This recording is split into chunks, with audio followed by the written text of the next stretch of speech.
Struktur utama DNA dapat dimodifikasi dengan berbagai cara. Modifikasi ini penting dalam ekspresi materi genetik.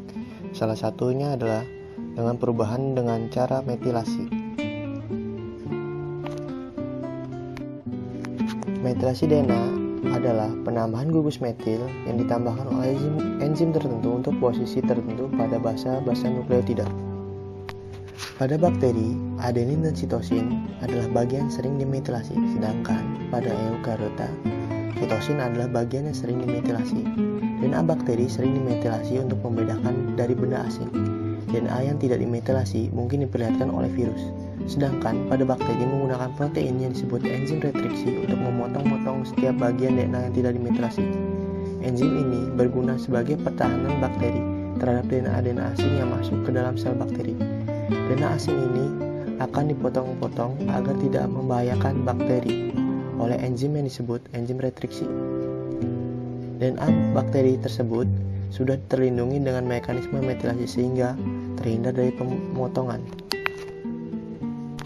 Dalam DNA eukariotik, sitosin base sering dimetilasi untuk membentuk 5 metil sitosin. Tingkat metilasi berbeda, di mana pada sel hewan hanya 5% sitosin yang termetilasi, sedangkan pada tanaman terdapat 50% sitosin yang termetilasi. Di sisi lain, tidak terjadi metilasi sitosin pada sel yeast. Pada Drosophila, tingkat metilasi sangat rendah, yaitu terjadi 1 metilasi pada sitosin dari 12.500 nukleotida yang ada di Drosophila. Pada organisme eukariotik, tingkat metilasi berbeda. Metilasi sering terjadi pada nukleotida sitosin yang berada di sebelah guanin pada untai nukleotida yang sama. Pada sel eukariotik, metilasi sering berhubungan dengan ekspresi gen.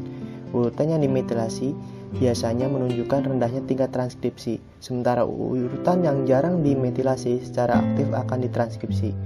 Metilasi juga dapat mempengaruhi struktur 3 dimensi dari molekul DNA.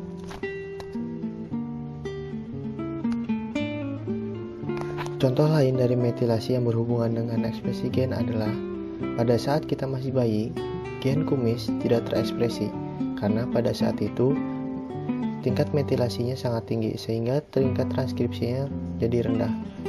Pada saat kita dewasa, barulah metilasinya menjadi berkurang sehingga tingkat transkripsinya menjadi tinggi. Maka dari itu, gen kumis terekspresikan.